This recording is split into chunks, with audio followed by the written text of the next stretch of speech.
What's up, everybody? It's Coach Vega here with Vega Sports Recruitment. Don't mind the lights; it's vibration sensitive, so I kind of talk a little loud, so you're gonna get a little bit of some special effects here. So today, I just wanted to go ahead and talk about the recruiting process with the high school students, and just wanted to explain the process with where we're at right now at this point in time. As you all know, COVID is. I'm hoping it's winding down. It looks like some things are changing for the better in a sense. I mean, I don't know what your opinion is on the whole situation, but I'm just praying that things get better and we can start attending games, and I mean we can get full seasons for high school. So with Vegas Sports Recruitment, what do? We help the student athlete gain attention from all the college coaches out throughout the nation, and we give them a track plan along with their parents, the track plan on what it takes to be a successful student athlete and the processes involved and what you have to do to ensure that everything that you're doing is going to result in a qualification for the NCAA, the NAIA, just for schools in general. If you look up vegasportsrecruitment.com, it tells you the type of services that we offer. We do anywhere between 1 to 3 year subscriptions, and we're rather flexible as far as maybe doing month to month. It just depends on your current finances of what you want to do. We're all about having flexibility on the subscription packages, or if you want to have a month to month type of contract or deal, that's fine too. It's what fits your needs, and that will in turn still help your child, your student athlete, with the recruitment process. A lot of things that entails is obviously direct and indirect correspondence with the coaches. I like to do a lot of film enhancements. So you bring me your film, I evaluate it. We work on enhancing the film to increase its marketability, and we then use that film and send it out to our networks.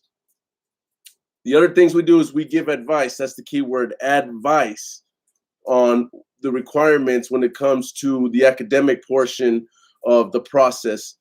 I always tell everybody, you can be the greatest athlete in the nation or in the world, but the only way you're going to go to college is if you stay on top of the grades.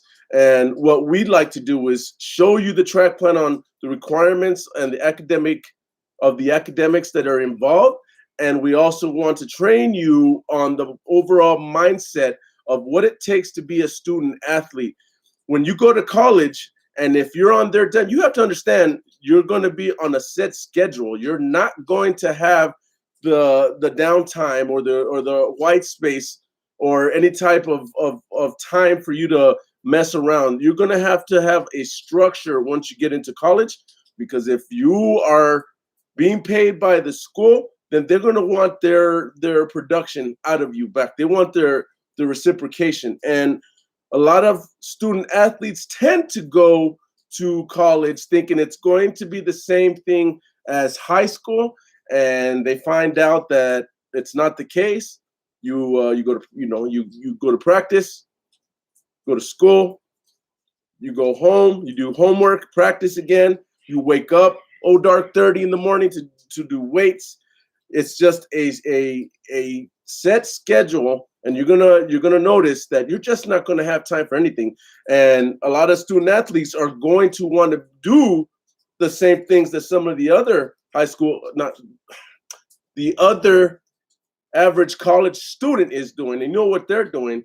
If they're doing it right, you can have a very nice college lifestyle by sticking with the academics and having some leisure time, if you get my meaning.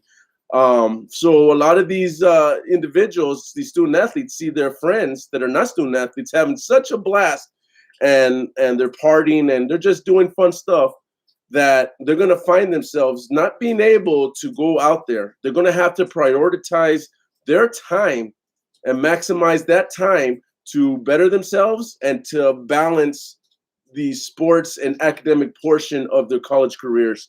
And this is where we give our student athletes the insight before they even step foot in college, because it's all about preparation, preparation, preparation. You want to make sure that they're good to go, and understanding that wherever they're going, they already know that there's going to be a lot of work required of them. There's going to be a lot of expectation, and they're not going to have the same experience as your average college student. So look up my website at vegasportsrecruitment.com.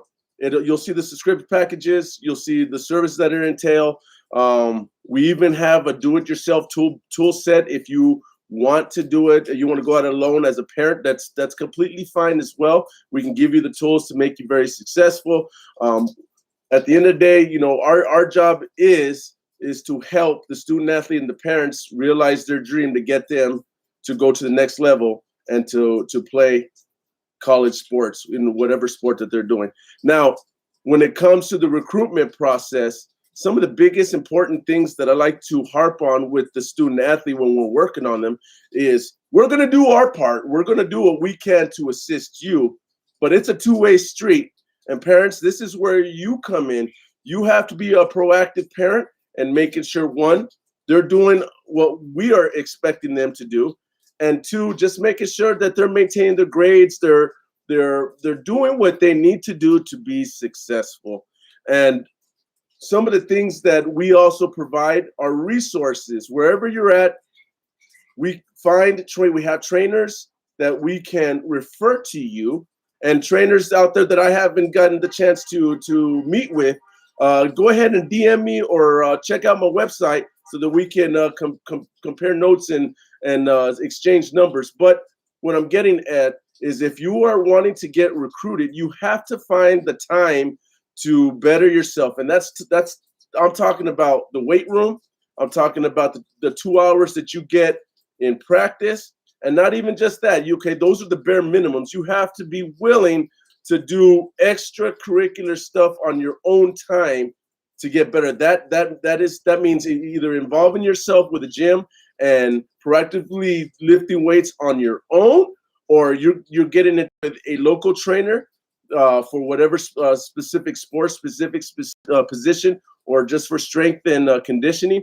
And you're going to invest your time so that you can get better. I like to tell all the kids, we all like to get that 99 on Madden 21, right? If we could, but in the real world, you're not going to be good just, overnight. It's going to require a lot of work.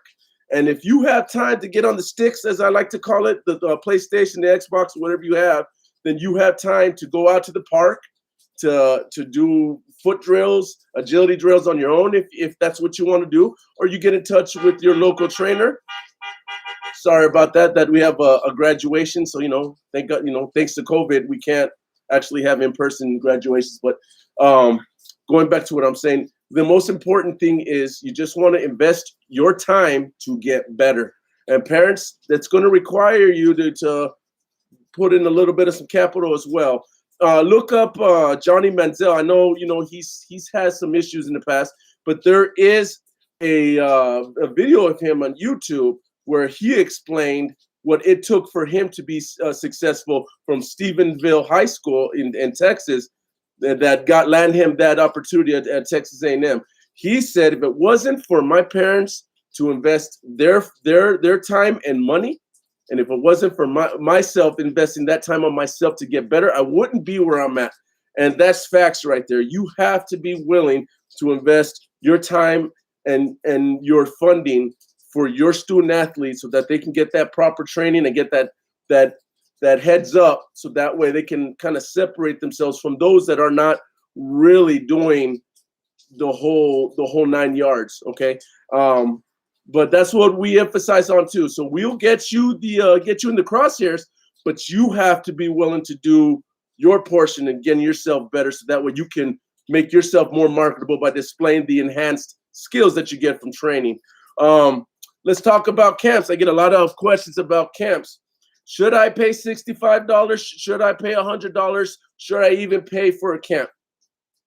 And my answer to you is, it's not going to hurt anything, because at the end of the day, you take them to a college camp, they're gonna get FaceTime with the coaches, okay?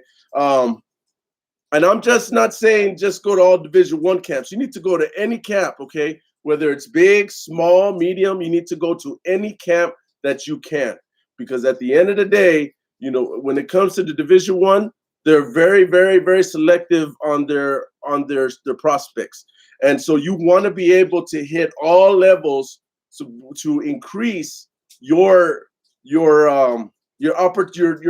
probability of getting some opportunity. So don't be narrow-minded and don't have the Division I structured or model. Okay, you have to be willing to do any sort of level of college, because at the end of the day, what's important is you get to play at the next level, and you get to do it at the college level. And a good case scenario is you get your school paid for.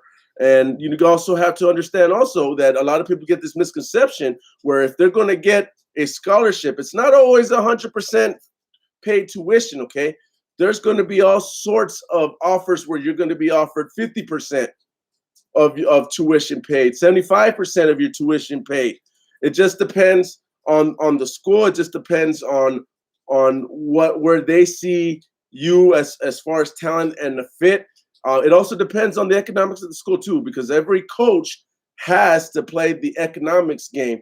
And unless you're Des Bryant or you have some sort of generational talent that we don't see every day, those type of individuals are the ones that fortunately get those type of scholarships. But however, a coach will, if they can, try to get two people for one scholarship. So let's say $120,000 scholarship for a total for a student athlete. I'm just using a figure as an example. So $120,000 scholarship for 4 years for an individual, and if I'm a coach and I have huge needs, then if I can swing it, then I'm going to try to get two individuals for that one scholarship and say, okay, we need you for this position, you're 60,000.